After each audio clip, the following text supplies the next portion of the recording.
اچھا اب یعنی یہ روایت ہے پیغمبر سے، امیر المومنین ارشاد فرماتے ہیں، یعنی امیر المومنین کہتے ہیں کہ آپ نے یعنی رسول خدا نے ارشاد فرمایا اپنے یعنی اے علی اپنے دوستوں اور شیعوں کو 10 اچھی خوبیوں کی بشارت دے دو، یا 10 اچھی خصلتوں کی، یعنی جو تمہارے شیعہ ہیں، تمہارے چاہنے والے ہیں، تم سے محبت کرنے والے ہیں، ان کی 10 خصوصیتیں، ان کی 10 خوبیاں۔ کون کہہ رہا ہے؟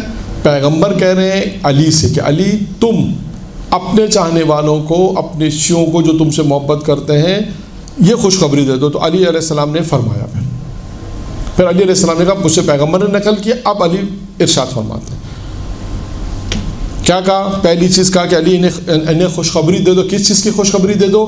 ان کی ولادت کی پاکیزگی کی خوشخبری دے دو۔ نمبر 1 ولادت کی پاکیزگی، نمبر 2 حسن ایمان، ان کا ایمان اچھا ہوگا، ایمان اچھا ہوگا، یعنی اس کو اگر اور ہم تعبیرات میں کریں تو یہ اللہ اور رسول پر اور ولایت پہ جو ان کا ایمان ہوگا قوی ایمان ہوگا، اچھا ایمان ہوگا، حسن ایمان کی خوشخبری دے دو۔ پھر انہیں یہ بھی خوشخبری دو کہ اللہ ان سے محبت کرتا ہے، اللہ ان کو دوست رکھتا ہے، اللہ ان سے محبت کرتا ہے۔ تیسری خصوصیت یہ ہے، چوتھی خصوصیت یہ کہ ان کی قبر وسیع ہوگی۔ یہ کس کی خصوصیت بیان ہو رہی ہے؟ شیعوں کی، علی کے چاہنے والوں کی، علی سے محبت رکھنے والوں کی خصوصیت پیغمبر کے زبانی پیغمبر بیان کرتے ہیں، یعنی پیغمبر اسلام نے کہا علی انہیں ان 10 خصوصیت کی تم خوشخبری دے دو، بشارت دے دو۔ چوتھی چیز کیا ہے؟ کیا بیان؟ پہلی کیا بیان ہوئی؟ ان کی ولادت کی پاکیزگی۔ نمبر 2 کیا تھی؟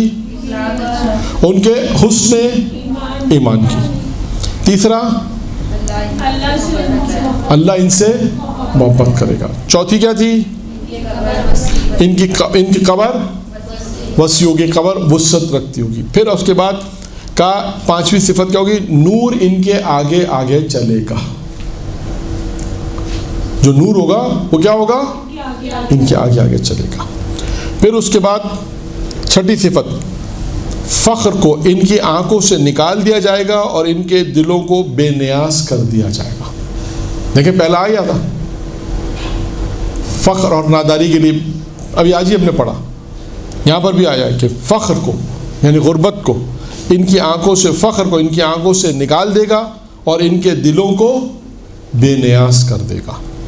7ویں صفت، خدا ان کے دشمنوں کے ساتھ کینہ اور نفرت رکھتا ہے، یعنی جو دشمن شیعہ ہوں گے اللہ ان کے ساتھ کینہ اور نفرت رکھتا ہے۔ یہ ہو گئی 7۔ 8ویں خصوصیت کیا ہے؟ پیغمبر فرماتے ہیں وہ 3 بیماریوں کا ذکر ہے کہ وہ 3 بیماریوں سے محفوظ رہیں گے، کوڑ، برز اور جذام۔ یہ 3 بیماریوں سے وہ محفوظ رہیں گے۔ پھر اس کے بعد فرمایا ان کے گناہ اور برائیاں ختم ہو جائیں گی۔ 10واں اور آخری، وہ جنت میں میرے ساتھ ہوں گے، یعنی پیغمبر اسلام ارشاد فرماتے ہیں، آپ نے فرمایا، آپ نے امیر المومنین سے فرمایا، یعنی روایت جو ہے، یعنی روایت ہے پیغمبر کہتے ہیں،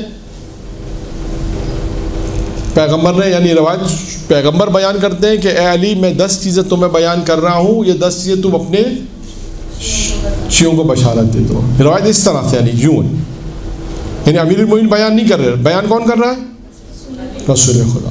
شروع میں شاید میں نے کہا کہ علی بیان کر رہے، نہیں، علی بیان نہیں کر رہے، رسول خدا بیان کر رہے ہیں اور امیر المومنین سے یہ کہہ رہے ہیں کہ علی تم اپنے شیعوں کو یہ بشارت دے دو ان 10 خوبیوں کی جو ان کے اندر 10 صفات ہیں، اے علی تم اپنے چاہنے والوں کو، اپنی شیعوں کو ان 10 خصوصیت کی بشارت دو۔